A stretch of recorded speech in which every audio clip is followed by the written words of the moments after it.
The year is 2023. PBS Plus has just launched, bringing the world's streaming services to 4,387. How can anyone be expected to go through all this content? Fear not, loyal passengers. Captain Joe Shoes and his first mate Mez are here to travel through space and time to bring you the best nuggets pop culture has to offer. Strap in. It's time for the JoeMeZ podcast.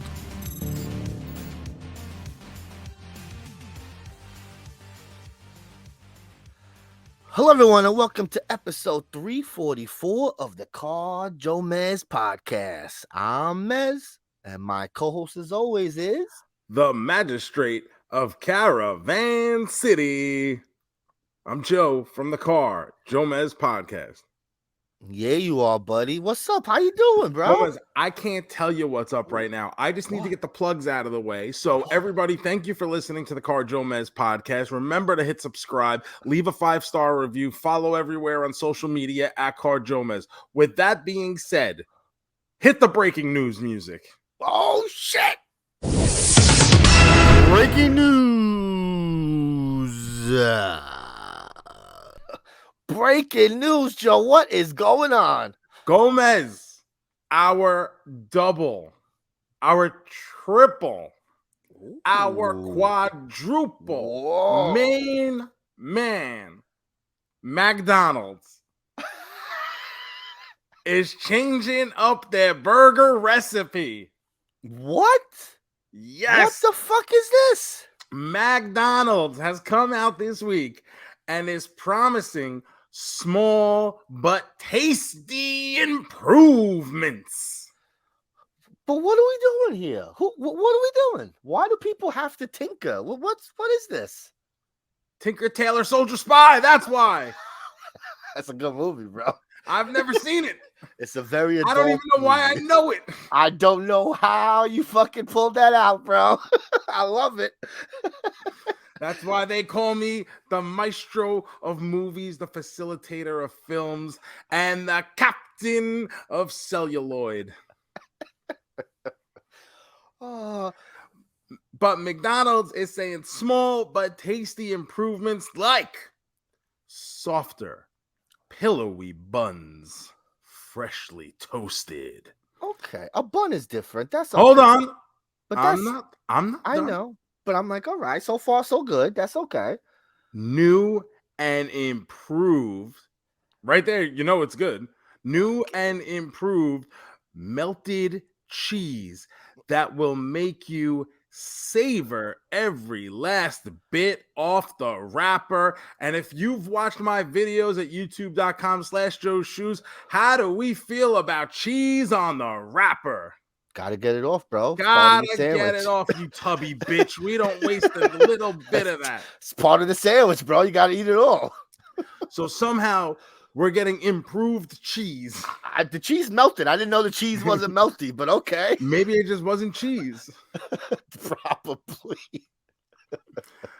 Burger patties with juicier caramelized flavor from adding onions while still on the grill.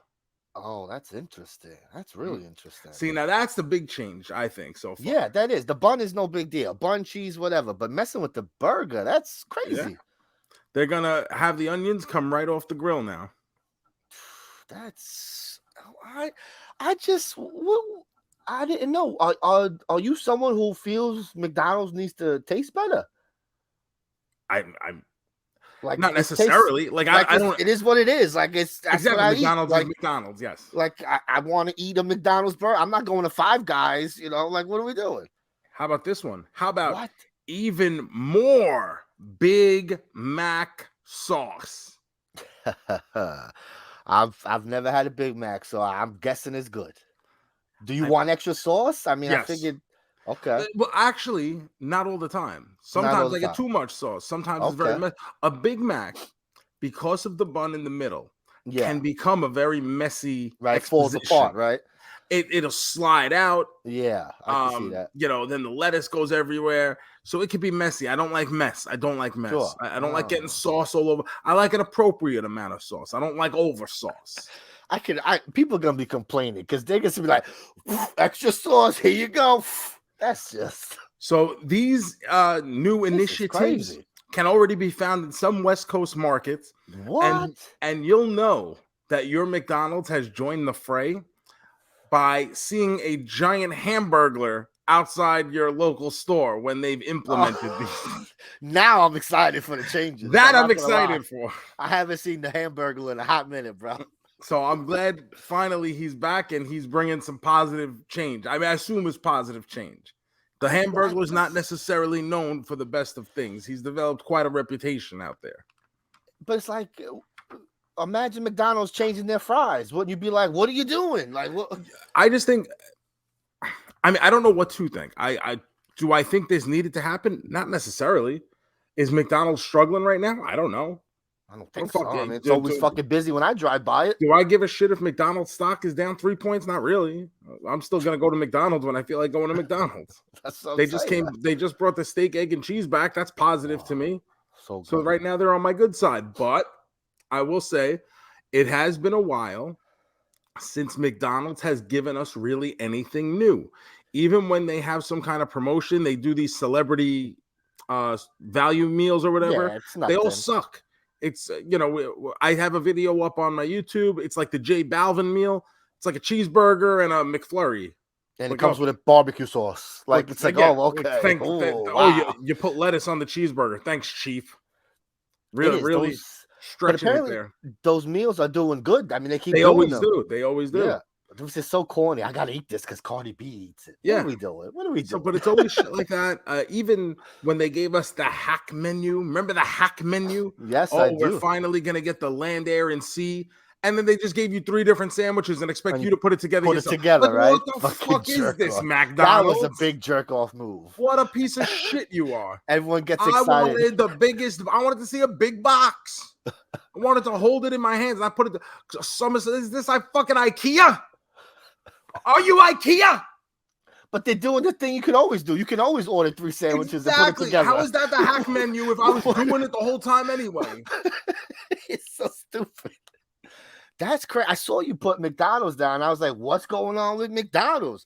This is crazy.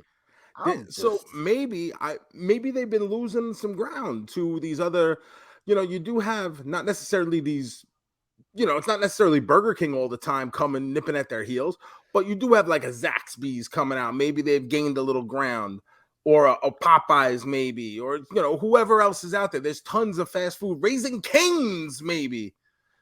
Could be anyone nipping at the heels, taking a bit of that market share from what used to be McDonald's. Bro, McDonald's just need to worry about Burger King and Wendy's. What else? Zaxby's. What are we worried about Popeyes for? They got chicken, bro. Don't worry about them. Just do your burger. But you know what? They're a little bit higher end. You get some nice fancy chicken tenders, some nice fancy sauce. Maybe I don't mind spending a little extra to get that goodness at the Zaxby's that's right next door on my way home from work. Maybe I don't mind that. Yeah, but that's what I'm saying. I don't compare McDonald's and Five Guys. They're 2 different things. They're totally 2 different things. But sometimes you just enjoy. If you enjoy the Five Guys that much more, you won't even think about the McDonald's. Sure. Like, why would I get McDonald's for $8 when I'll be much, much happier with Five Guys for $20? For $46. That's because you're feeding a family of 11. No, bro, that's just expensive, bro. It's like $10 for a single patty. The minute you put, it's just crazy, everything. But it's good. I do love me some Five Guys. But maybe McDonald's needs to change up the narrative now. We've been beating them up over the years. If you go have McDonald's in a different country, I will tell you, the best. It's always the best. It is fantastic compared to McDonald's here because we don't have regulations on like what you can and cannot feed human people. Yes. But McDonald's in foreign countries is fucking incredible. Not here. I mean, it's just McDonald's here. Just McDonald's, regular ass McDonald's. McDonald's, if they want to get customers, bring back the stuff we want. Give me my chicken select so I can get a fucking Give me my Muppets Babies toys and my Happy Meals. Bro, the other day Shiloh got a Happy Meal. It is themed The Masked Singer. That's what the theme of the box is and the toys. Masked Singer. I didn't know this was a show for children. Is it? Does she like the Masked Singer? Was she happy with this? I mean, she was okay because she got a little like stuff, like it was like a little like an animal though. Guy. Yeah, it was a rhino. Okay, it's like okay. Like, I could see how that appeals to children though. You're just getting, it's not like you're getting Alexa Bliss figure. Yes, it's not the rhino with the head off, and it's just it's just a regular rhino. So she's like, oh look, it's a little guy. But I saw the box and I'm like, what is this? And it's just the Masked Singer now at McDonald's. Okay, bro. I know the show was very popular. It's on TV. There's like fucking 7 seasons. I can't believe it's still going strong. Yeah. And people go crazy for it. I've seen it. It's fine. What was your favorite Happy Meal toy? Like when you think McDonald's Happy Meal toy for yourself, what do you think of? I always think of like the Transformer, like the food Transformers. The food Transformers, the nuggets, the fries. That was a good one, yeah. Yeah, that's always like I'm like, oh, and like I always remember the little nugget guys, how they used to be like characters, the nuggets. So I immediately I think of the Muppet Babies ones because I loved Muppet Babies as a kid, but there wasn't a lot of Muppet Babies merch. So when we got the little Muppet Babies in the little cars, I thought that was super cool. And then later on also, they had He-Man and the Masters of the Universe for the 2002 series. They had basically miniature figures for of the 2000X He-Man figures. So they had like a series of like 5 of them. And my brother worked at McDonald's at the time and got me a whole series that I eventually gave away. Did you see that there's a new Muppet show coming out, Joe? Yeah, so we spoke about this after last year's D23. It's going to be the show about Dr. Teeth. Yes, I can't wait, bro. Yeah, about recording their album. That should be fun, right? You're a fan of the Dr. I enjoy Teeth, the Muppets. I do. Like that's actually when you say like who are your favorite Muppets, I'm not necessarily like I'm a bigger Muppet Babies guy than I am like a Muppet. I get it though. I feel like I grew up more on Muppet Babies. I get that. It's not like I spent a lot of time watching the Muppet Show as a kid or even seeing the Muppet movies. I really haven't seen any of the Muppet movies, like the classic Muppets Take Manhattan or anything. What? Yeah, I've seen like the newer ones, the Jason Segel ones, and the one that Hornswoggle was in. But I've never seen really any. I saw a Muppet Christmas Carol. Sure. That might be the only one though. Oh, I'm gonna have to pencil this in for later on in the year, baby. Might have to watch some Muppet movies. Muppet Family Christmas, one of my all-time favorite Christmas things. I watch it every year. That's on my playlist. And but my favorite Muppets are I've always enjoyed the oddballs. Like I enjoy Gonzo. I've always liked Gonzo. Who doesn't love Gonzo? Come on. But Sam the Eagle, Sam the Eagle's great. Zoot, those are like my. If you say who are your 2 favorite Muppets, it's Sam the Eagle and Zoot. Love it. That show comes out May 10th on Disney Plus. I'm excited. It's sneaking up on us. It is. My goodness. April's almost over, bro. Jeez. I can't wait. Can't wait. Hi. So now that the breaking news is done, how you been, Joe? That's big news, though. It is very big news. I'm very. We did need to start the show with this, of course. McDonald's, came to the battlefield well equipped here. Yes, it did. But now I want to follow up on last week because all the passengers and the Shoonies, they're very concerned for our double main man Joe here. Why would you be concerned about a man who promised to leave Oshkosh, Wisconsin, with a giant novelty check for $5,000? Why would that concern anyone? Is it the fact that he didn't leave? Where's the check? Is it somewhere behind you? It's with someone else because I was bamboozled. Bullshit, bro. This is unacceptable. What's going on here? Oh, I got to ACW, Wisconsin, and I got in that battle royal, and I gave the people what for. I went in there. I did all my patented moves. The entrance, the punch, the wave, the chop. I did one of these. Oh, that's a good one. I like that one. Probably did a thumbs up. I probably looked to make eye contact with someone in the second or third row and made a snazzy comment. That way the people around would laugh and they'd be like, oh, this guy's okay. Look at that. And then there was a girl in there. Brooke Tanner is her name. And I thought her and I could be friends. Sure. So I went over to her. I showed her a little bit of my animal magnetism, what makes a superstar. And she smacked me in the face and gave me a big clothesline over the top rope. I wasn't even prepared because I thought this could have been love. Of course. We love Tanner girls. Full House, come on. We love love. We love love. We do. And here I am being tossed over like a piece of garbage, which I'm not. No, you're not. No. You're a human. I'm a human. I'm a real boy. Human boy with feelings. And that's what people say. They see me walk down the street, they go, that's a boy with feelings. I can tell. Wears it on his sleeve. Oh, look at that. I'm gonna come out with a new shirt, and it's just gonna be all blank. And on the sleeve, it's gonna say feelings. And that's how you know.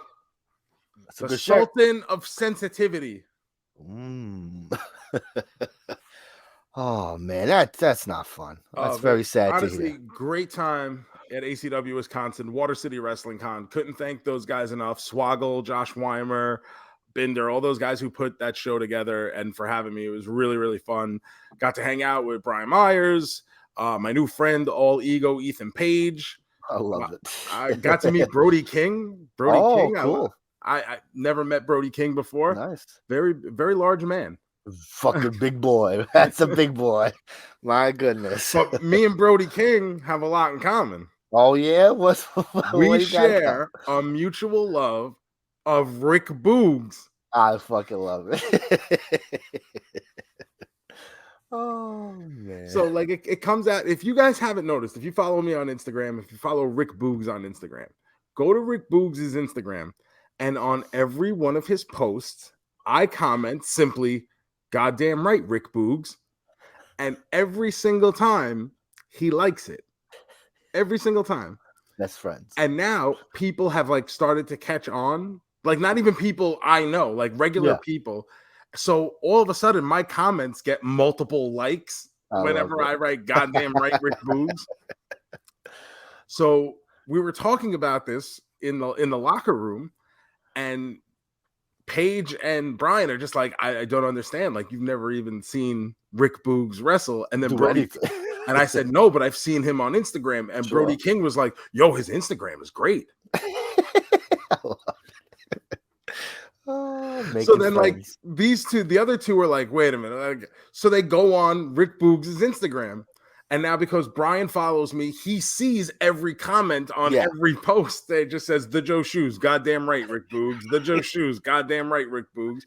And they're watching these videos that Rick Boogs puts up, and they're like, what the like this guy does rule. This guy does rule, in fact. So I wasn't wrong at all. I had this pegged from the start. If you guys are watching the video version, you see right behind me, right? Yeah, over that shoulder. Rick Boogs. Like one of the few wrestling figures I have on display. Future Inner Circle Hall of Famer. Oh, is he? When you think wrestling, you're going to think John Cena, Stone Cold Steve Austin, Rick Boogs. Love it. How's Oshkosh? How is It's actually Oshkosh is a lovely little town, to be honest. It really is. It almost feels like the town from Back to the Future. I like to say Pleasantville, even though it's the same set. That's so funny. But I say Pleasantville because everybody immediately thinks of Back to the Future. Like once we stay at the hotel is connected to the convention center, which is where this big event happens. This is like their WrestleMania every year. The wrestling convention, they bring in a bunch of guys. They had Lex Luger, they had Raven, they had Max Caster, Brody King, Ethan Page, Brian Myers, obviously. So you got some big names there.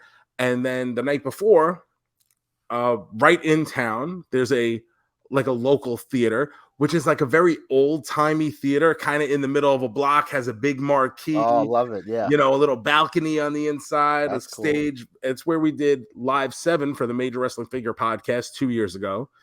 And this year they had Extreme Conversations with Brian Myers, where he interviewed Raven about his time in ECW. So that was the night before. I think last year they had 83 Weeks with Eric Bischoff. So they make like an entire weekend out of it. Yeah, They that's really cool. a local show at the theater on the Friday night, Wrestlingcon on the Saturday, and it's a really good time. It's a nice little town. You go drink at the bar afterward. You can like beers are like $2.50. God bless. So it's God it's just wonderful. That's crazy. I booked an Airbnb for Oshkosh about 2-3 years ago because there was a big festival in town coming to town, like a new metal kid type festival. Oh, And I had everything booked up. I was going with our good friend Anthony Back. We were gonna go see some Slipknot and Mudvayne. It was gonna be a good time. this is the type of town that would embrace such a concert. Yeah, but then COVID happened, and I never got to go. But that shouldn't matter. It's not the type of town that believes in COVID. Well, they did this time. I got a cancellation for everything. I got all my money back. I was so Wow. happy. Yeah, I was like, oh, It's okay, also thank not you. the type of town that sells Bud Light anymore. Oh, we don't drink that stuff. Fucking idiots. It was funny. I was just like looking around. I see like Miller Lite. I'm drinking Pabst Blue Ribbon, which is the greatest American beer, of course. God bless. And I see a bunch of like Millers and some Coors, and I'm just looking around. I mentioned it to someone else. I go, you don't really see any Bud Light, do you? And he goes, I wonder if they're even selling it. Hysterical. So no idea. It's not like I asked. I wasn't looking across that bridge, but just an interesting observation. But honestly, really good, really good time. Really good weekend in Oshkosh. It's now the second time I've been there. Both times have been a lot of fun. And granted, it's meant to be a lot of fun when you're only there for a short period of time and you have like fun stuff scheduled to do. But it was also great weather. It's like 80 degrees. I was nervous when you said you were going. I was like, oh, I wonder how the weather's going to be up there. Bro, I got off the plane. It was like picturesque, beautiful, that's great. Comfortable, no humidity, just like walking outside. It was cool, but just warm, nice little sun. They have like a nice, I don't know what kind of body of water it is, but it's this beautiful like bay type thing, and people are fishing. And I'm just looking at this and I'm like, oh, this is not bad. So for the 2 days I was in town, it was great time, great people, great energy. The wrestling fans at ACW Wisconsin were outstanding, into everything, fired up all night, came to meet me at the merchandise table. Oh, nice. Took a lot of pictures, sold out of captain's hats. Whoa, look at you. So really good stuff. And then the next day, I had a connecting flight in Minneapolis, Minnesota, and it was fucking snowing. There we go. I knew that snow was right there. And I was terrified that I was going to get stuck in this frozen hell. Minnesota. It's not a place you want to be stuck. I looked out the window of that airport and I watched the flurries come down and I said, God damn you, Prince. This is what it feels like when doves cry. Well, you made it, though. I'm happy to see you did make it home. But I made it. Good. That's good, because I was nervous. Once you put that tweet out, I said, here we go. Joe's going to be living in Minnesota for the next week. I was genuinely afraid. There's nothing that terrifies me to my core like frozen water. Scary, bro. Terrifying. Harrowing. Oh, so that's nice. Joe had a little slice of Americana there. Yeah, I got to see real America. Yeah. Not far from where the Pabst Blue Ribbon Brewery is based. Oh, where's that based? Wisconsin. Oh, just on the other side or something? Yeah, I actually think it's in Milwaukee. So Milwaukee's only about, maybe about an hour, a little over an hour outside of Oshkosh. Have you ever been to Milwaukee? Have you ever made multiple the trip times? up there? I've been to a few Brewers games, seen the Mets play there. Ooh. I saw them play the Pirates there. Last time we were in Oshkosh 2 years ago. Actually, we did the weekend, and then Brian, Mark Sterling, and I drove to Milwaukee, went to a Brewers game, hung out like guys do. That's it. And then another time I went there, I was meeting a friend who was working in Madison at the time, and we went to a Brewers game and saw the Dodgers play. Kershaw was pitching. I always look for excuses when I can see, someone like Clayton Kershaw is going to be a Hall of Famer. See greatness. Always good to see some greatness, right? I've met the running sausages. I have pictures with the sausages. Oh, that's good, bro. That's nice. I went on the tour of the Miller Brewery one time. That is cool. So that was fun, and it's like free too. Really, you just go in there and you just go in, park, kind of put your name on the list for the next tour, and they take you. You watch like a movie about the history of Miller beer and all this stuff. They take you through like the catacombs, down in the caves and stuff, and then they take you into a bar at the end of it. You get 2 free beers, and then you can sit there and drink all you want. Let me tell you, this is going to sound ridiculous. For those of us who do not live in like the greater Milwaukee area, a Miller High Life, for instance, right? The champagne of beers, as it's known. Ooh, fancy. Okay, it's not the worst beer I've had. Fine. But I had one at the brewery. Straight from the thing? And it was so fresh that it might have been the most delicious beer. So that's cool, the most singular, delightful beer I've ever had in my entire life. It was that fucking good, that much of a difference, like to the point where you're like, hook this too much. Like, no wonder Barney Gumble is a drunk.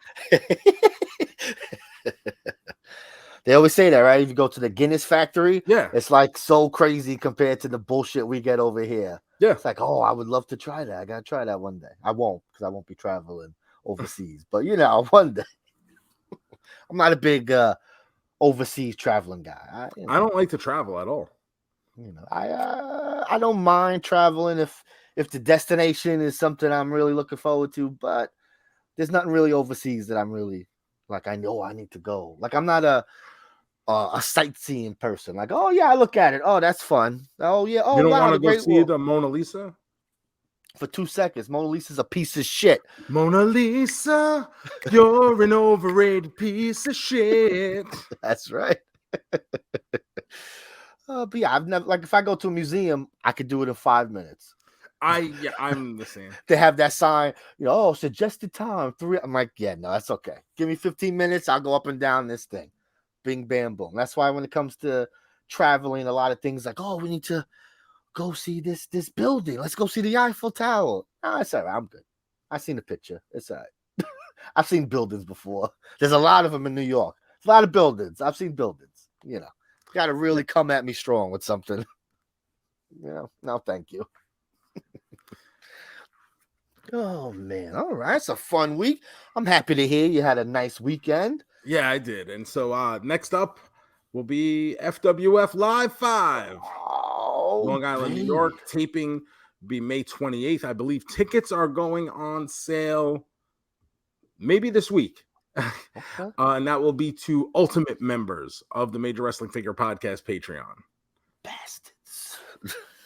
They get first dibs. I mean, that's what you pay for. So I understand, of course. Yes, you got to get some perks. Yeah, I believe it's only 60 tickets available. So these will be hot commodities like Julio De Niro and Easy Money. 60. How fast you think? Fucking 1 minute? Those things look. No, I don't know. 60 tickets? That's nothing, bro. 60 tickets? It's a hot commodity. Yeah, but still, you get 60 people in one area, if they're available. There's stuff going on. It's playoffs time, basketball, NHL, baseball season. Maybe people got baseball tickets or their kids play sports, because I believe it's a Sunday early evening or late afternoon type show. So it's not for everyone. But I think it'll obviously sell out. It's just a matter of how long. You brought up some playoffs here. Basketball playoffs has started. Not too crazy going on so far. Mm-hmm. The hockey playoffs have started. Joe, your Penguins, baby. 16 years streak has ended. I don't want to talk about this. But I just want to ask, how happy are you that they fired everybody? Good. They should have fired them fucking weeks ago. Weeks ago. Oh my God. This has been. Ron Hextall was the general manager of the Penguins. He's been in charge for about 2 years. I don't know how you trust that piece of shit. I gotta be honest with you. How you let that motherfucker in your front office? I don't know how they did. Like, once a flyer, always a flyer. Fuck that guy, 100%, bro. He came in and did one of the biggest hack jobs that I've seen anywhere since like Vince Russo went to WCW. You know, like how everyone said Russo's still on Vince's payroll. Yes. Like people are out there genuinely believing that Ron Hextall is still on the Flyers payroll for this. Like awful. He made some awful trades, some awful contract signings, and then when it looked like he was going to be able to bail himself out of a couple $1 million in like salary cap space, he went in on the deadline on the most mediocre player for like 2 more years and $5 million cap. It was just like, what are you doing? Like, you can't be this goddamn stupid, but he was. Who you got in the playoffs? Who you got? I mean, I think the easy money's on the Boston Bruins. They just came off the most successful regular season of all time, set the record for most wins. They're just loaded top to bottom, a lot of depth up and down that lineup. But we know that it's not always the best team that wins the Stanley Cup. However, there's a really good team. Guys, what they had, like fucking 13 losses, some like ridiculous, like that's insane. It was just an insane season, and man, I don't like picking chalk because it hardly ever plays out that way. But it's just so hard to pick against. But the good teams are so good. I got you. Yeah, I mean this team is real fucking good, but I would like to see the Edmonton Oilers make a run because Connor McDavid is coming off just such an unreal season. And for those of you who are only maybe marginal hockey fans or really don't even follow hockey, Connor McDavid is the guy right now. He is the LeBron. He is like the new hotness. And he's not even that new. I mean, he's been in the league for like 5 years now. I was going to say like 5-6 years, but he's been doing it for 5-6 years. Yeah.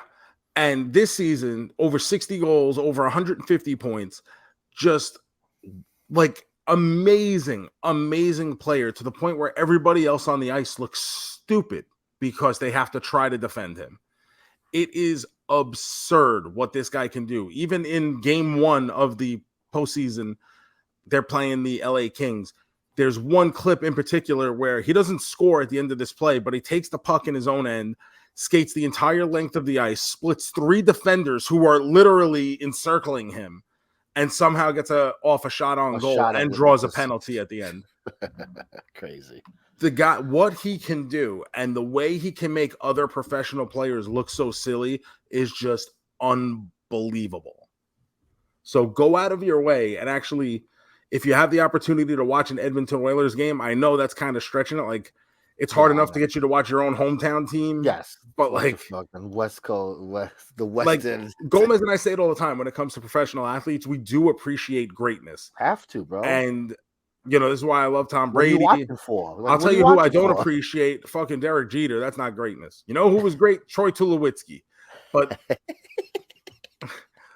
Connor McDavid is the real deal. Is there anyone even close to him? Like who's number 2?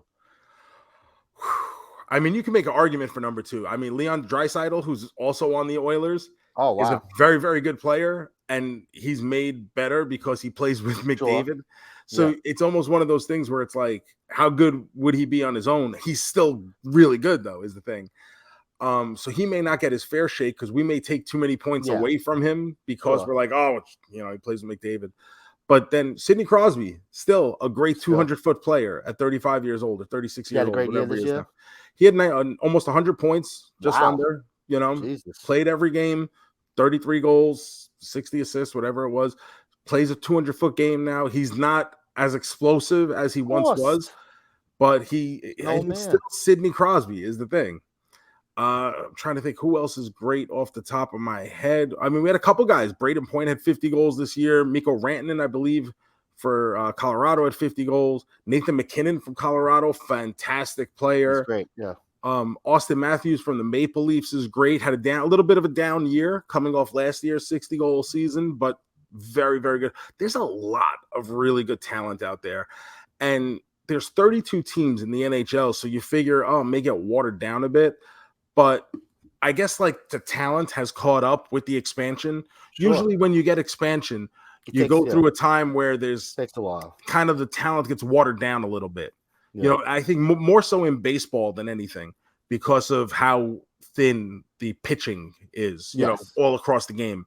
So when you add another team or you add 2 more teams, you kind of see it like, oh, this is a guy that shouldn't be in the major leagues at this point. And I feel like we've kind of caught up with that in all sports. Hockey's up to 32 teams this year. The most recent being the Seattle Kraken, who's in their second year in the league, had a great season. They're in the playoffs this year, could do a little damage, with a little puck luck. So we'll see what happens there. But baseball been talking about expansion too, so who knows what's going to happen there. A lot of cities being bandied about. Where would they go for baseball? Very interesting thing. So as we know, there's all these issues in Oakland and in Tampa Bay because of their stadium issues. Sure. And they're both trying to force moves or force their cities in, holding the cities hostage into giving them new stadiums. Look, the stadium in Oakland is fucking decrepit. This past week, I should say, but the Mets played in Oakland.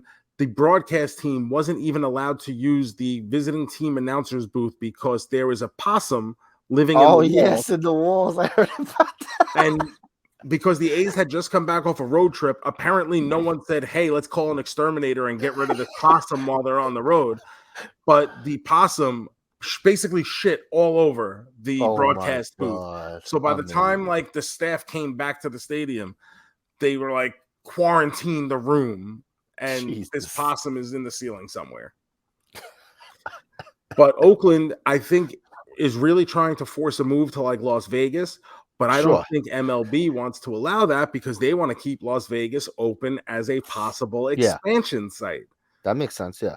It makes a lot of sense. So I honestly don't know what's going to happen there. I know there's a bunch of towns that have interest or plan on making a play for expansion teams. Montreal is always in there. Nashville is a town that always comes up. Portland, Oregon is one that's always thrown in there. Orlando is one that has a group looking to make a push. That's silly. I don't know if it's silly. But both Florida teams don't get supported. That's the thing. So we're gonna try a third one because it's close to Disney. You get tourists. What is? It's just when you look at the population numbers and stuff like that, you look at it and you go, "This is the kind of metropolitan area that could support a major league franchise." But theory and practicality are two different things, as we've seen in Miami. If Miami, Tampa's been good almost every year they've played. The issue with Tampa is the location more than anything. I've been there, I've lived there. It's a pain in the ass because it's not in Tampa, it's in St. Pete. And to get there, you got to go across a bridge. The traffic can be horrible at those times because I hear it's like that in Miami too. That it's not even close to Miami. It's a drive to get to that Miami. Yeah, it's out of the way. This is silly. It's dumb teams. But Tampa is kind of fucking stuck because baseball kind of banished them to this poor lease because MLB owed the city of Tampa after 1991, where they thought they were getting the Giants. The Giants were trying to force a move out of San Francisco. It was basically all but a done deal. So St. Pete built this Tropicana Dome Stadium. It wasn't called Tropicana Field at the time, but they built it thinking they were getting the Giants. Meanwhile, the Giants then just got the most impressive piece of land possibly in all of San Francisco. Does it say to think about the Giants not being in San Francisco? That's crazy. Yeah, I mean, it's over 30 years now, but there was genuinely, I remember being 8, 9, 10 years old, whatever it was around that time, where me and another guy from school who collected baseball cards and we would hang out and trade cards all the time and stuff. We were like, oh, we got to get Giants hats. They're going to be worth a lot of money because they're going to move to Florida. That was a genuine concern of ours. That's crazy to me. That's so crazy. Florida. Wow. All right. Look at that. Some sports talk this week. I love it. We're talking a lot of wrestling lately. So, we haven't talked a lot about other sports. But you know what we should talk about? Well, what should we talk about, man? Your double main man caught up on a little show on Disney Plus. Oh, yes. Let's please talk about this, please. The Mandalorian, baby. So this is episode 7. So this week, by the time you're watching listening, it's the season finale. All wrapped up, all done. How do you feel these 7 episodes? What are you feeling on this season? So I'm enjoying the season. I got no complaints. Now I know there's been complaints the whole way, and lots of complaints. I said the whole time, I didn't mind it for the most part. I don't see the problem. I was really good with it because I see where they're going with it. Like, and then I will say there is that one episode 6, where it's just like, what are we doing? Like, even it's a little much, even for me. But that's what Mando's about. It's always about taking a detour. He's always got to take a detour and do something stupid before he does what he's got to do. Now, I don't think it was as bad as the internet made it out to be, because by the time I saw it, I was like, okay, this wasn't necessarily the greatest episode of The Mandalorian. No, it wasn't. But I was expecting it to be far, far worse. By the time, like, everything I had heard, I was expecting it to be far worse than what it ended up being. But then they come back with this last episode Banger. 7. Woo! And what? So, bro. And now it's like you got your shit pushed in for talking shit. It's like, all right. You want to open your mouth? Here, you motherfucker. Shut up. Let's wait till shit finishes, bro. Let the season play out, okay? Come on. So all throughout this thing, now we're getting this big return to Mandalore, right? They're all the tribes are coming together. They're gonna retake Mandalore. We get Mecha Grogu. So good. Yes. No. So good, bro. So good. Thinking he could just grab fruits and nuts and whatever he wants. A lot of phrases we got to do some thinking on in this series. We got a big Paz Vizsla hero moment there. Yes, it was great. It was great seeing Moff Gideon in his fucking Mandalorian fucking suit. Yeah. Fucking sick, bro. So good. Seeing those red guys, I forget those guys who are like in The Last Jedi, seeing those guys Praetorian guards. Yes, they don't fuck shit up. What is it? Supreme Leader Snoke Red Room scene.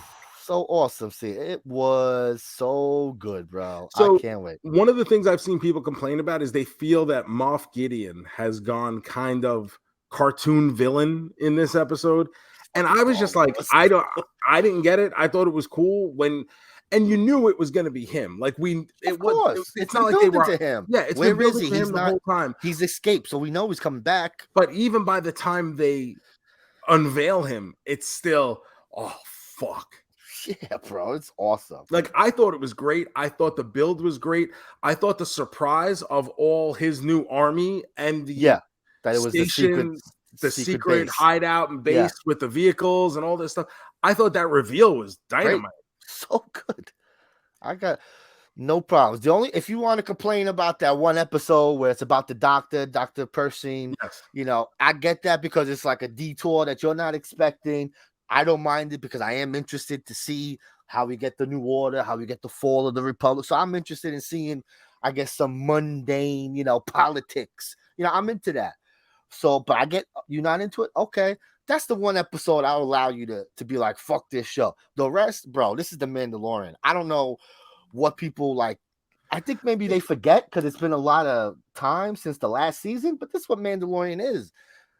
There's no real focus. They drop hints, but Mando is doing just anything. He's going this way, that way. They're always trying to find a way to get him off course of his main storyline. And even in the episode 6, the one with Jack Black and all the, like, it still has the purpose to reunite Bo-Katan with her tribe. Like, stuff there's does still happen a reason for like this to be happening there. Yes, that's what I mean. It's just the way people consume things nowadays. It's a 12-episode season. After episode 2, they're like, fuck this show. What is this show doing? There's no direction. It's like, it's a story. Can we have things play out? Hey, in the words of Roman Reigns, we're only in the 3rd inning. This is just the beginning of the story, baby. Now, one thing that got dropped in this most recent episode was the phrase Project Necromancer. Yeah, baby. It seems like it's pretty obvious what that is in reference to. Do you think it could be anything but bringing back the Emperor? No, it's Snoke and the Emperor. It's all that cloning shit. It's basically, how can we fix that sequel trilogy? Let's try to make it look like, because remember, somehow he returns. Well, now we'll actually know how he returned. Now, whenever you hear the word necromancer, do you also think of Dr. Orpheus from the Venture Brothers? I do, Joseph. I cannot, I will always go to Dr. Orpheus. So good. It's the best. I've been watching some of that going to bed the past couple of weeks. Just the best, bro. Love it. Can't wait for the movie. Comes out soon, hopefully. Oh, I mean, It'll be fucking 15 years probably. No, it's done. It is done. It's supposed to be coming out when I this see year. it. I know. I understand. Doc Yeah, Hammer and Jackson Publix have had my name, had my hopes up for way too many years for way too many things. So now, I'll be there when it's out. of But course. Can't until wait. then, I'm not wasting any brain cells. Just sitting here wishing, dreaming, longing for it. Now, who do you think is the secret bad guy here? Because someone's helping Moff Gideon here. Do you think it might be the Armorer or maybe like Sasha Banks? Someone's helping. I think it does have to be the Armorer. You Because think so, remember, right? I think she's the one who was kind of pushing Bo-Katan to bring the tribes Bring together, them over there, kind of setting it up so that way Moff Gideon could. So that damn Armorer, bro, unbelievable. Yeah, right. What do you have any? You think we're gonna get an appearance? You think like someone like Boba Fett is gonna show up or something like that for this finale? Because Mando is captured. Remember, Mando is out of commission, so someone's got to help. I wonder if we're gonna get a little Boba Fett action. I really haven't put much thought into it because by the end of the episode, first off, as they do return to Mandalore, I'm just really I don't want to say excited, but as it started to build and we got that big monster who crashes their boat, and then it has this build to it, and it feels like the stakes are getting a little bit higher. The intensity is getting a little bit higher, and you feel it. And by the end of the episode, I was like, I didn't want to overexert. I didn't know how much time we had left in the episode. So I was like, oh, I don't want this to end. I don't want this to end. And then it ended. I was like, no, not now. Just not now. It did. It just ends too. They kill that guy, and then it's just like credits. Yeah, they kill that guy. You see Bo-Katan run out, and it's just and I'm just like, no. It's like, oh shit, it's true. I didn't know how much time was left. I was like, oh my god, this is crazy. And it's just roll credits. Like, oh shit. I'm excited. Really excited for the finale. Obviously, by the time this episode comes out, that will already be up and streaming. So a lot of you guys have probably already watched it. So have we probably. Yes, I don't think this is going to be the kind of thing we sleep on. No, but it does have some competition. Whoa, why? What else is dropping, bro? On Netflix, same day as The Mandalorian. Go Power Rangers. New streaming Power Rangers movie on Netflix. JoeMeZ, will you be watching? Of course, yes. It's a big week for JoeMeZ. I would bring it up later, but you bring them now. There's this, and also Evil Dead movie comes out this week. Very big week for JoeMeZ, bro. Very big week. Well, for the rest of us, the normal people. Bro, Power Rangers and an Evil Dead movie? Thank you. Happy early birthday. I appreciate it. Dropping an album too? Bro, don't tempt me. Oh, you know who Metallica just dropped an album, Joe. Really? Yeah. I have heard literally nothing about this. Yeah, they dropped an album. It's called 72 Seasons. One for every year old they are. How do you feel about bands you love that are still hanging around dropping music? Like, you excited if Less Than Jake or Pennywise? Definitely not Less Than Jake. I don't know if there's Less Than Jake, more like Less Than Splendid. Okay. But what's some of those bands you grew up loving? Goldfinger, shit like that. If they dropped an album, you were like, yes, I can't wait to hear this in 2023. Not necessarily. Right? I'm not always. I'm not necessarily excited for that. Look, more power to them for still getting I get you want to make music, sure. Because I look at it like this. I never expected to be in my 40s still making towns and doing wrestling shows. Sure. So I'm sure 16-year-old me would be over the moon that I still get to do these types of things. Just like I'm sure 16-year-old James Hetfield would think it's incredible that in his 60s he's still dropping album music, and he's a fucking millionaire and one of the biggest rock stars to ever live. It kind of sucks from the perspective of recency bias. This is what'll be on our mind when we think of Metallica for the last 5-10 years is these kind of underwhelming whatever. And that goes for anything. Like when you see an athlete who hangs on too long and you're just like, I wish you would have retired 2 years ago. Like Pujols, when Albert Pujols. Yes, now he did it ended up great. Yeah, yeah, exactly. But for 5 years, it was rough. Yeah, those last 5 years, and it was just like, why won't he just go away? Yeah. Like, stop doing this to yourself.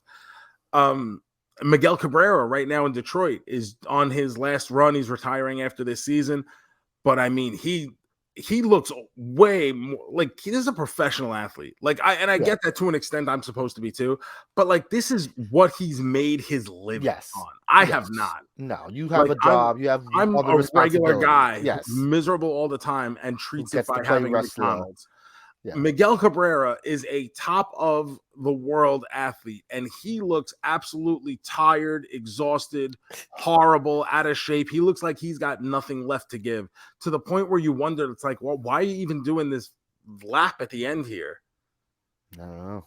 You know, because all people are going to, there's a generation of fans now who for the past 5 years, 6 years, who are only going to remember this fat old man in a tight uniform. Like that this was one of the greatest right-handed hitters of all time. Yeah. So I'm glad that, you know, musically, like you can play music till the day you die, right?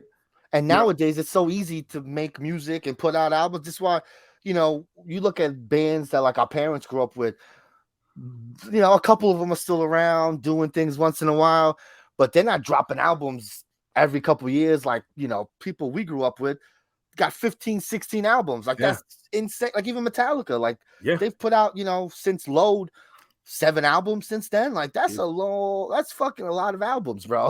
Like even Load is almost 30 years old now. It is, yes. It probably is exactly. It's like 94, 95. Yeah. I'm gonna say probably 95-ish, yeah. Crazy, bro. And remember, that was supposed to signal the end of it, because that was they cut their hair. Oh my god. But so like I don't mind. Like I always listen, I always give the artist, you know, I always listen to it because you put it out, you know, I like you, I'm gonna listen. What I always hate is then, you know, because now you go see them in concert, now they gotta play this new shit that you don't want to fucking hear.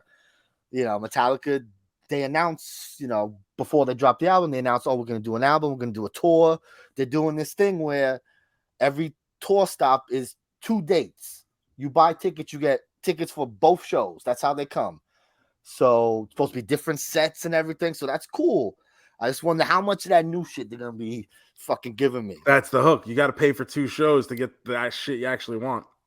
You know, and then it's like you got to go to 2 shows. Now, have you seen Metallica live before?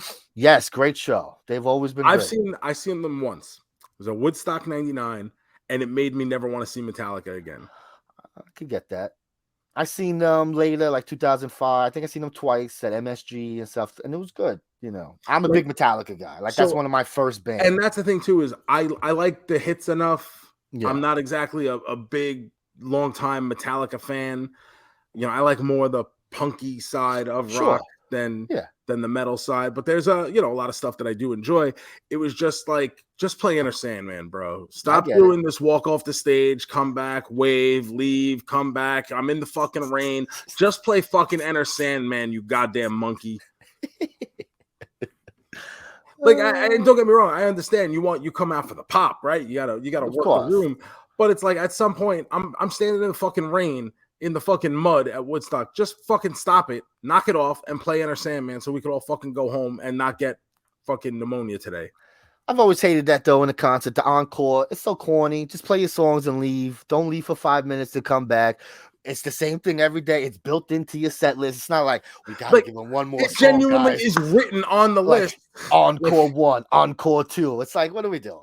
You know, I get, oh man, this crowd, we should give them more. Nah, just play your songs and leave, bro. That's all I want.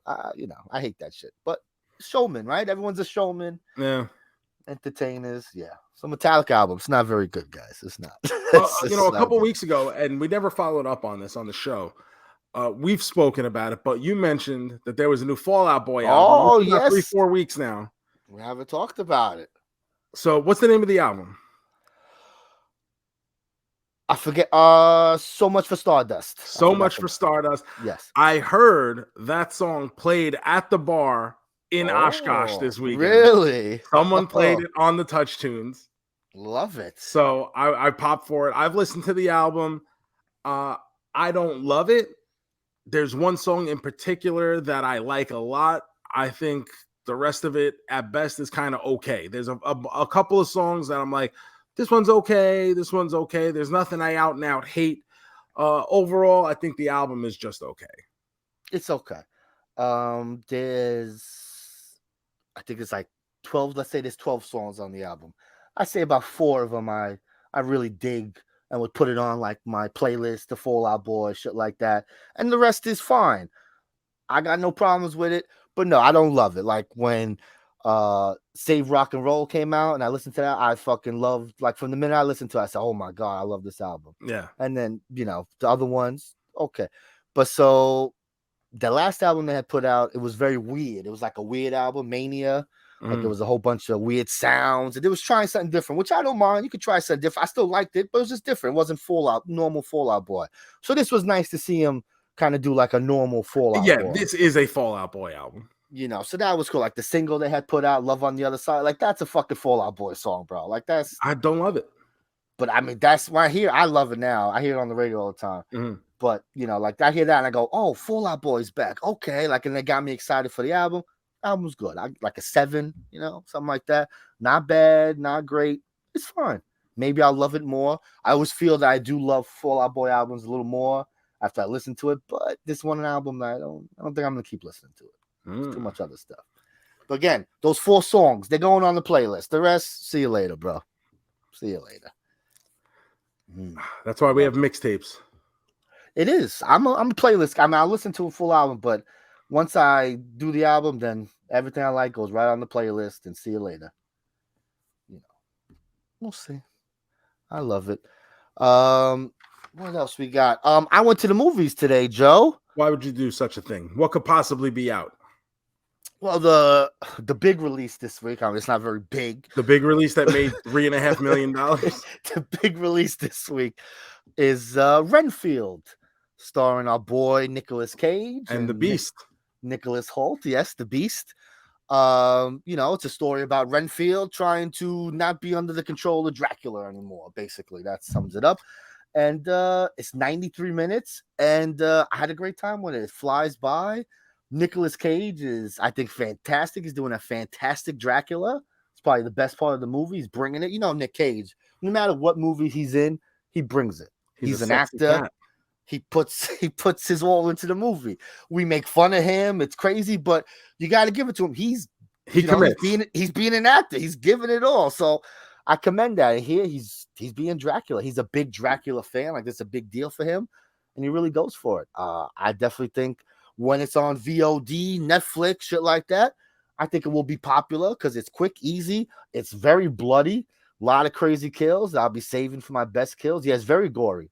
I'm surprised. I thought it was more a comedy than. It's very funny. No, it is. It's funny, and the gore is played up comedy-wise sometimes. You know, like he'll slap someone, the head goes flying off. It's like, oh, you know, like it's a joke about it. You know, it's not like, oh, scary. But I had a good time. It's got also stars Awkwafina is the other lead. Oh, okay. And you know who else? Actually, you know, I don't know when you go to the movies, but I saw this trailer fucking 400 times, I feel like, every time I went to the movies. And they don't ever show, I didn't realize, the main bad guy in the movie is our double main man, Sonic. Fucking John Ralphio. Sonic. John Ralphio. The actual Sonic the Hedgehog. I guess I'm the worst. And so he plays like a crime lord's douchey son, you know, who's trying to be in charge of So something. he plays John Ralphio? Plays a drugged out John Ralphio. It's great. He's great in it. Oh, it's a good movie. I'll give it three main men. Solid movie. Yeah. It's such a I've seen the trailer a couple times, and it seems like something I would watch, but it's something I would wait for on streaming somewhere. It's 100%. You watching it and you go, this is a movie that's a Netflix movie nowadays. Like, it's very, I can't believe when I first saw the trailer, I'm like, this is getting a wide release. Like, this is a big April release. It didn't make a lot of money. I mean, obviously, Mario is still killing it at the box office. So I don't think anything was going to make money this week, but especially not this. It's fun. Go see it. It'll be out, I'm sure, in a couple weeks because it's not making money. So strap in for summertime. Coming right to Prime Video. Any minute now. Speaking of horror movies, Gomez, we got a dose of horror this week with Video Game Movie Month, didn't we? Yeah, we did, bro. Your best friend, the wheel, spun round and round and landed on the 2003 gem House of the Dead. Oh, baby. What a fucking picture. Oh, Joe, what's this movie about? It's a video game movie, but I don't know what the plot of a shooting fucking zombie game is. So I think we got to set the stage for what this video game meant at the time. You know what I mean? Back in 1996, arcades were still a thing. At the time, the mid-90s, QZARs were a thing. QZARs, for those of you who are uninitiated, were big indoor laser tag houses. Laser tag. You would go, you'd bring your friends, maybe have a birthday party, some kind of outing or something, or just randomly join up a game with random people who are all looking to get in. They'd have these indoor fun centers, and they would be arcades, games, food, sodas, and laser tag. And you'd have the little harness, you'd get your laser gun, and you'd go play some laser tag. And they had these all over. Laser tag was a really big thing. It made like a comeback in the mid-90s. And arcades had such cool machines at this point.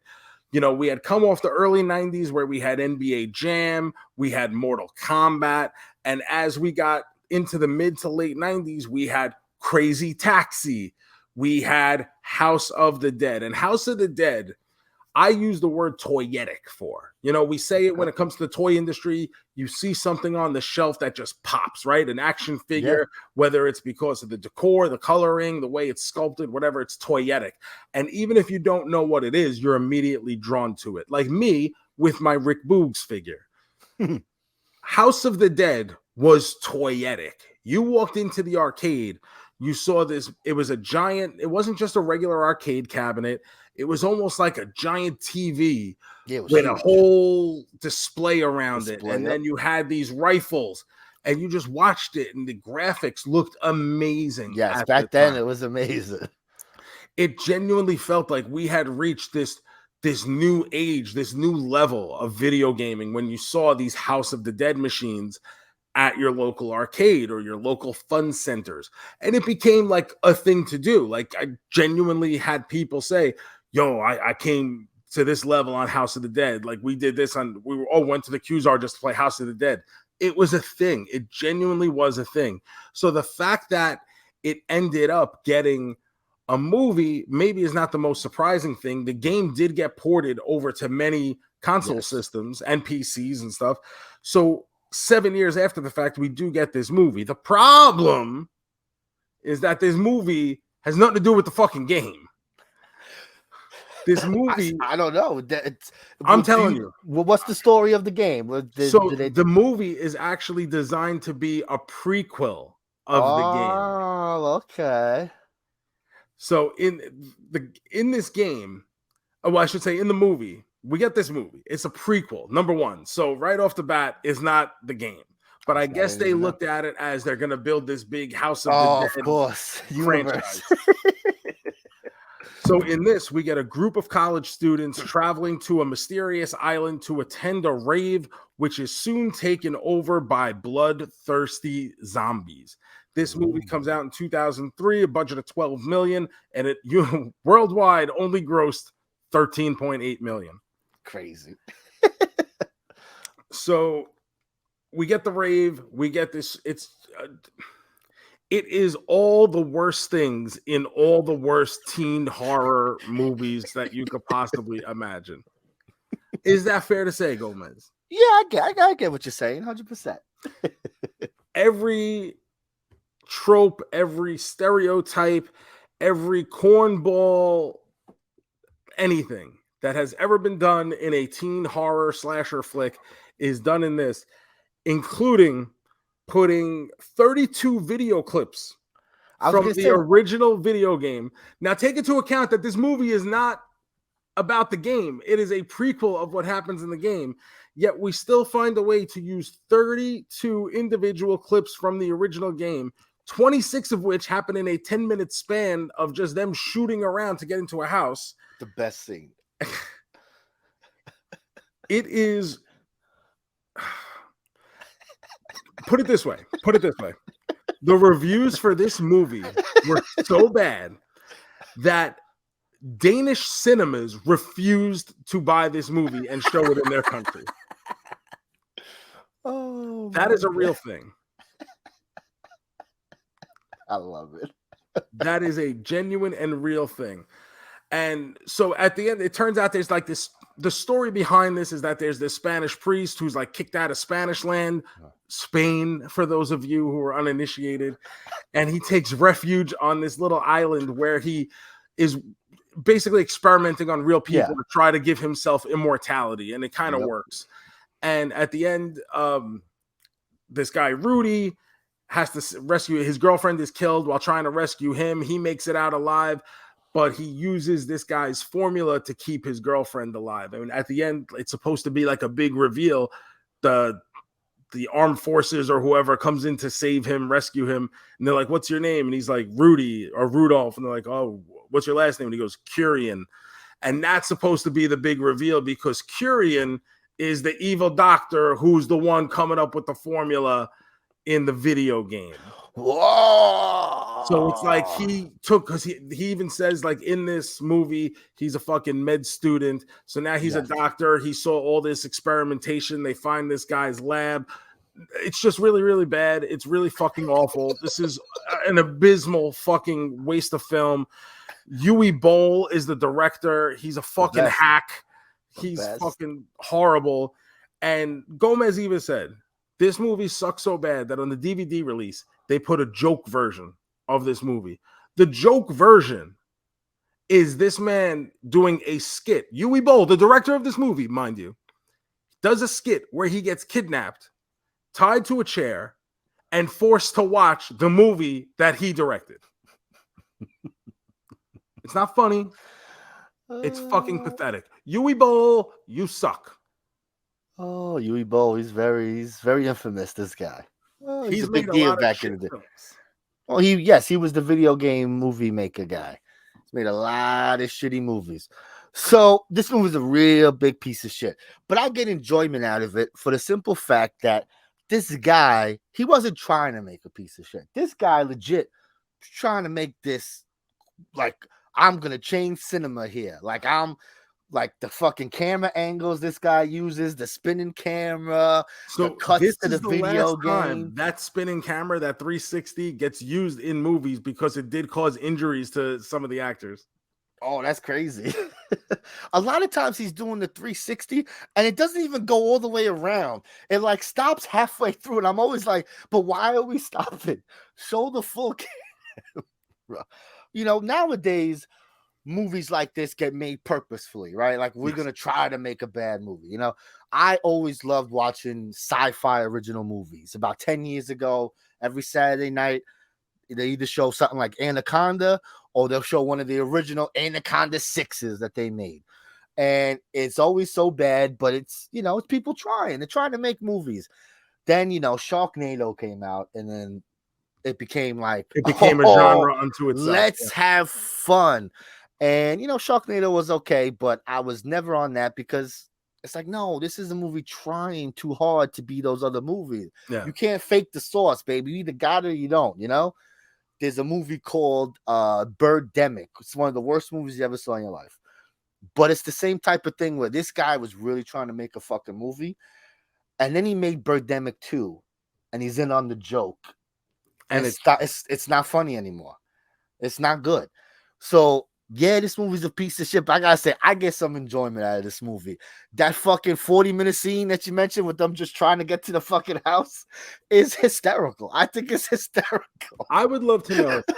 Now, we haven't really like talked in depth. I don't really think we need to go too in depth with this movie about this. But there's like this captain guy, and all of a sudden, like because I guess he's. What is he smuggling cigars or smuggles things? Yeah, he's a drug smuggler, weapons smuggler. All of a sudden, they're like, he's just on the island with a chest full of guns and bullets and ammo, and it's just like you came very prepared, as if you knew that this island was going to be completely encapsulated by fast-running zombies.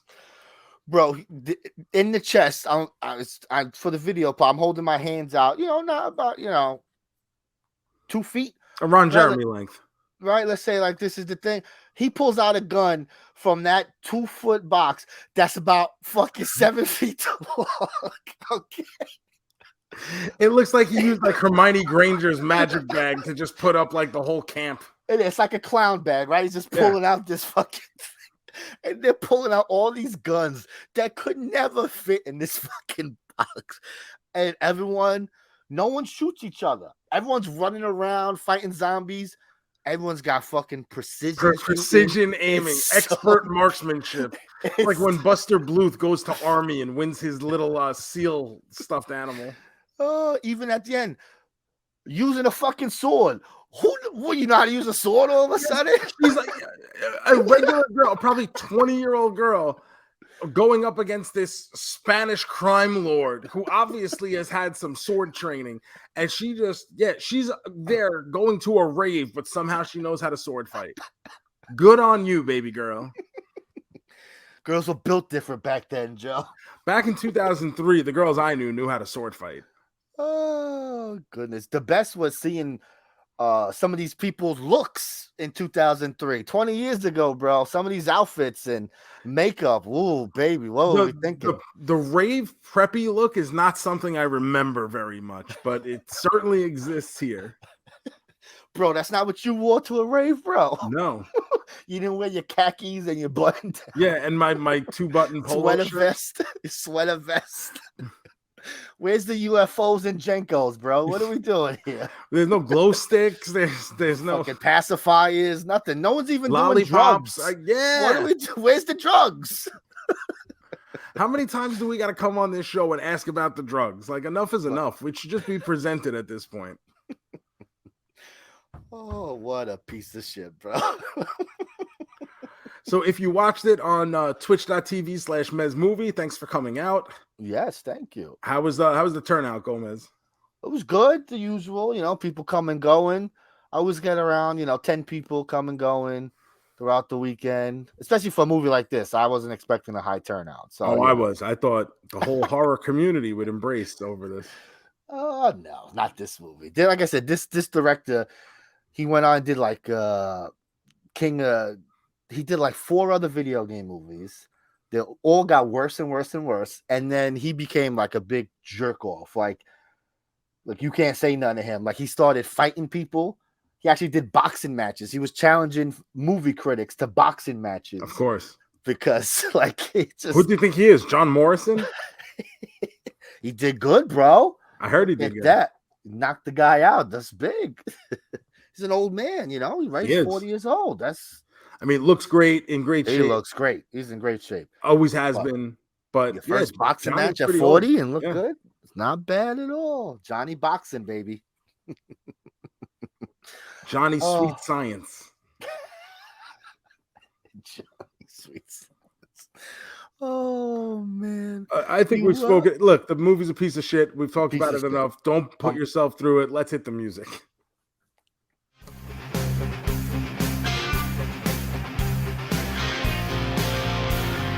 Are you a man? A double main man? Are you a man? A triple main man? A man?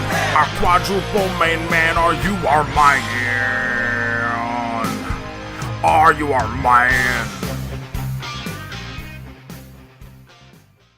House of the Dead, 2003, baby. Where's this falling on your main man standards? 0 fucking stars. Get out of here. Come on. 0 stars. Come on. You didn't get 1 ounce of enjoyment from this movie. From start to finish is absolute dog shit. That's all I got to say. It's horrible. It's a horrible fucking. Not Skinamarink bad. No, because at least I didn't have other people telling me that this movie was good. You know what's up, bro. Let me tell you, I got a new Skinamarink movie. I'm not gonna make you watch it just yet. Maybe 6 weeks of horror, I might whip it out. But I watched the movie. It's called The Outwaters, okay? And it's been compared to Skinamarink because it's stuff going on. Let's just say for the last half of the movie, you don't really see anything that's happening. Oh, you kind of see it. It's really weird. It didn't work. I wasn't a fan of it. But I get what they're trying. But bro, I was watching that movie going, should I make Joe watch this shit? I was like, I don't know. I was like, I think he'd just be angry. I don't think it'd be fun angry. He'd just be like, but what? It's the screen is dark. You know, it's one of those. We got a comment on YouTube this week about how, I forget who it was, and I apologize that I forget right now, but someone commented that they were listening to the last week's show on Spotify, and then when they heard the Mario review start, they had to switch over to YouTube to see my reaction just to yell at people who thought Super Mario was bad. Oh man. Okay, let's see. I'm gonna give House of the Dead. We're gonna give it 2 stars. I'm sorry, what? It's not good. That's egregious. It's a terrible movie. But I gave Skinner Inc. 1.5, and I got enjoyment out of this movie. So I'm gonna give it 2 stars. I'm telling you. Listen to me. I put this a lot higher than Skinamarink too, though. Yeah, because you gave it fucking like 400 negative. I had to put error on the screen. So. Again, listen to me, folks. Do not watch this movie. This movie is a piece of shit. I just enjoy pieces of shit sometimes. Okay, that's it. You eat pieces of shit for breakfast? No. So yeah, don't watch it. Terrible. But I chuckled. I'm more just like watching it going, this fucking, look at this, a fucking video game clip. What are we doing here? It's just that for a game that it's not even about. When they die, they do the screen turns red. Like, come on, bro. It's fucking this movie. Oh man. Oh, so Joe, listen here. What's up? What's going on? So, you know, there's nothing else coming. There's nothing coming out this week. So we're gonna do another video game movie. We got 2 more weeks of video game movie month so before I got another fucking wheel request, don't I? So I was gonna say, do you want to put a halt on the wheel? Always. So we're gonna put a halt on the wheel because I'm gonna tell you something you probably don't want to hear. Is give me the wheel. In 3 weeks, the wheel will be coming back. So, and it will be with us for the entire summer. We have a summer wheel that will be spinning when we don't have something to watch to keep us entertained.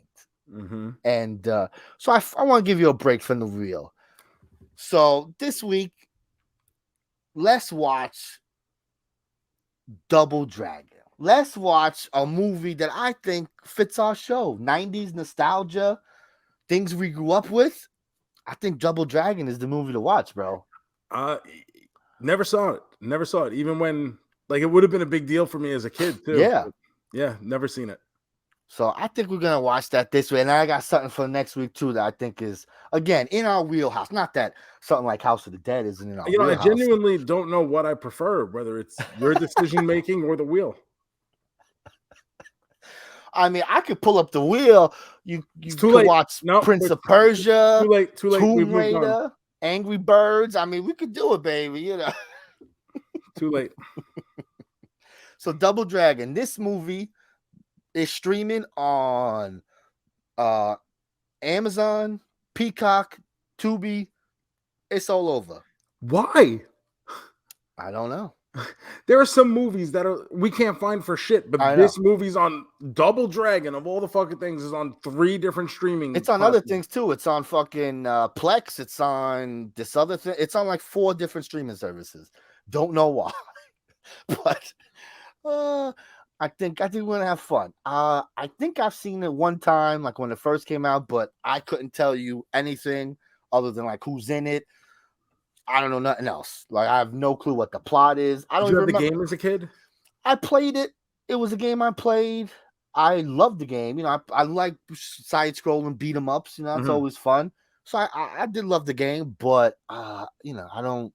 I had part 2. I don't know if I had the original. I don't believe I did, but I definitely remember having Double Dragon 2.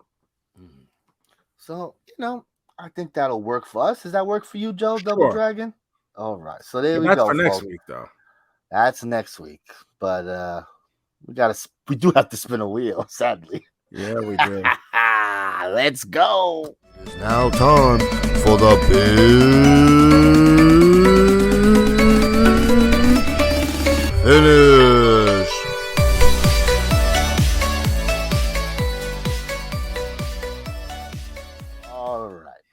this the good wheel, right? We love this wheel. This is the wheel we love. This is the wheel that's normally not bad until it starts saying stupid shit like colors and muffins.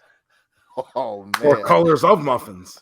Oh, I'll fucking pencil that in right now. Yeah. Let's spin this wheel.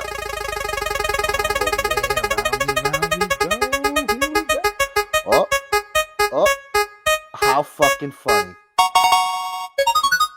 Oh, look at this. Everyone who watches the video can see that this is not put on. This is real. The wheel has just landed on video games. Look at this. Wow, that's funny.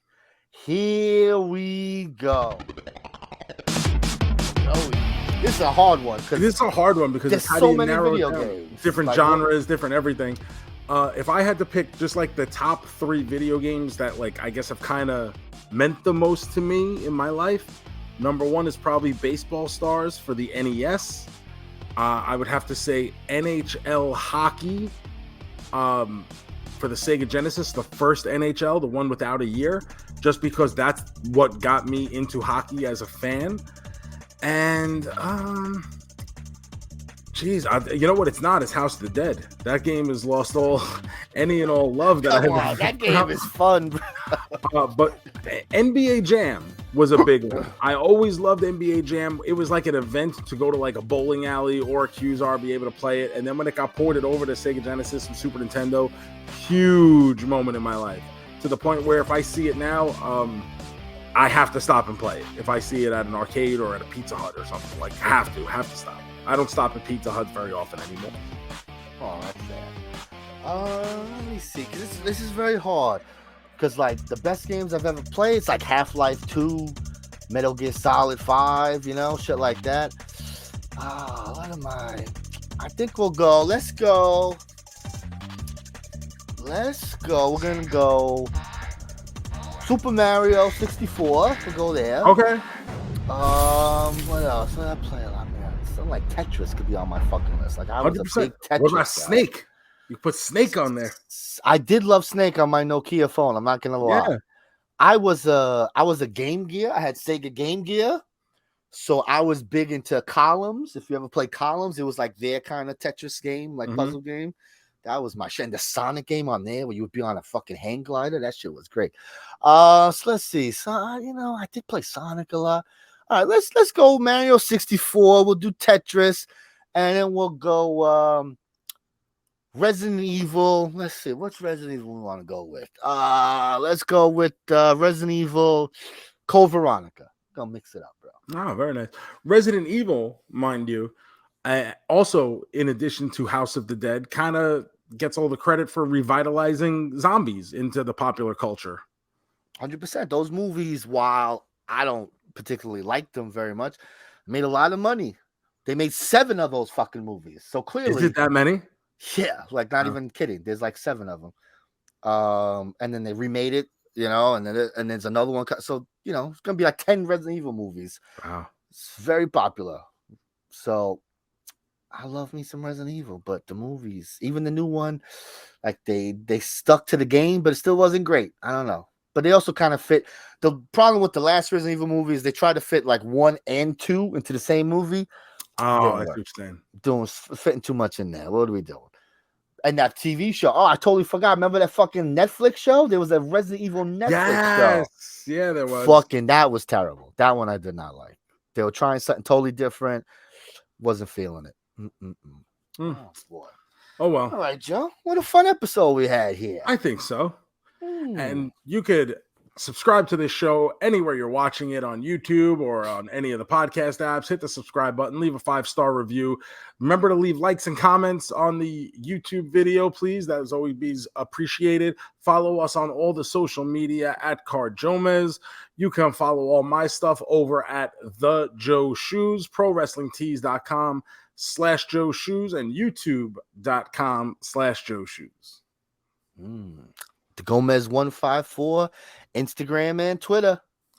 And don't forget Gomez's Twitch that he doesn't want to pitch right now. But go give him a follow, twitch.tv/MezMovie, because that way, when he does feel like putting up some garbage movie or some surprise stuff, you want to be notified for it. That's only right. Sure, So- I should do that. Yes, because I have some stuff planned. I'm planning a new metal kind of weekend where we watch a lot of new metal stuff. Oh, baby. We're gonna have a concert weekend. Oh, baby. I've been collecting clips.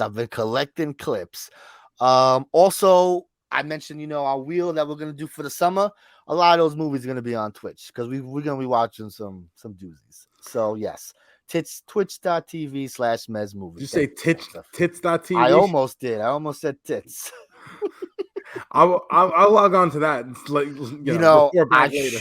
I showed House of the Dead, and there are some titties in this movie. Yes, there are. I did not get in trouble with Twitch. I'm always nervous because, like I said, I've done it before, nothing happens. And one time I did it, they suspended me for a week. So, I try not to show titties on there, but I feel it wasn't gratuitous. No, it wasn't, and plus everybody loves them.